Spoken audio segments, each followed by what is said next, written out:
Joining us live now is the US political analyst Larry Sabato. Good to see you, Larry. So as I mentioned, a lot of folks did see this coming, but maybe not this brutal.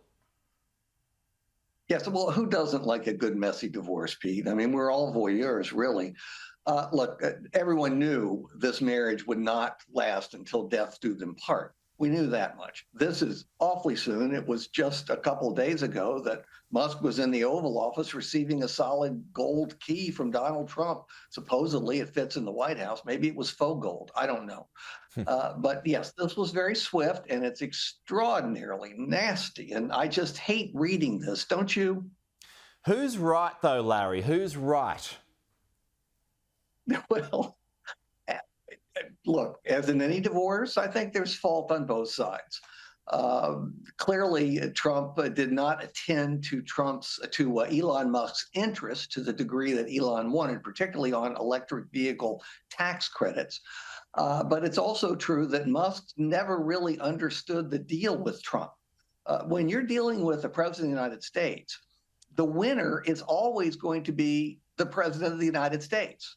This was not clearly understood by Elon Musk. So that's why the breakup was inevitable. It's a mess. I guess we'll all get over it. There'll be a new first bro with time. Elon perhaps will go back to space or doing cars. I don't know, but we'll get over it. But for the time being, it's pretty embarrassing. Yeah, and look, but from an economic point of view, does Elon have a point, and kind of does it render DOGE pointless or useless now? Or from Trump's point of view, because as he's saying, you know, I freed up this cash, I made these hard cuts to actually bring down debt and deficit, like I mentioned earlier, now you're just adding to it. Or from Trump's point of view, do those cuts now free up cash to spend on other things? Well, there's not much cash to free up to spend on other things, Pete. That's Believe true. me. The DOGE turned out to be a giant fraud. I'm sorry to say that, a giant fraud.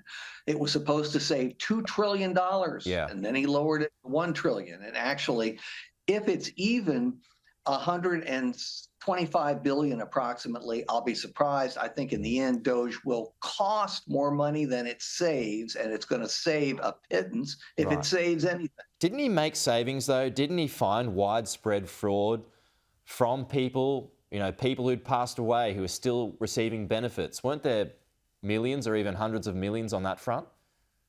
Pete, you haven't been reading the fine print. No, he did not. He said he did. His agents said they had found this fraud. It now turns out, and by the way, my sources on this are Republican members of Congress. It turns out there's next to nothing. Nothing. Okay. So you kind of think Trump's right in this by also suggesting that, you know, that Elon was getting annoying in the final days or weeks of his tenure. No, I think he was annoying from the beginning, but there's no question that Trump did not realize at first that much of what Elon was saying could not be delivered. He finally said to his staff just a few days ago, so this was all phony. This was all phony. And of course, his staff kind of nodded, and that's pretty much what it's been, phony. Okay, well, Elon goes back to his business now to try and save it, or save them. He's got a few of them. But Larry, good to talk to you this morning. Thank you. We'll chat to you again soon.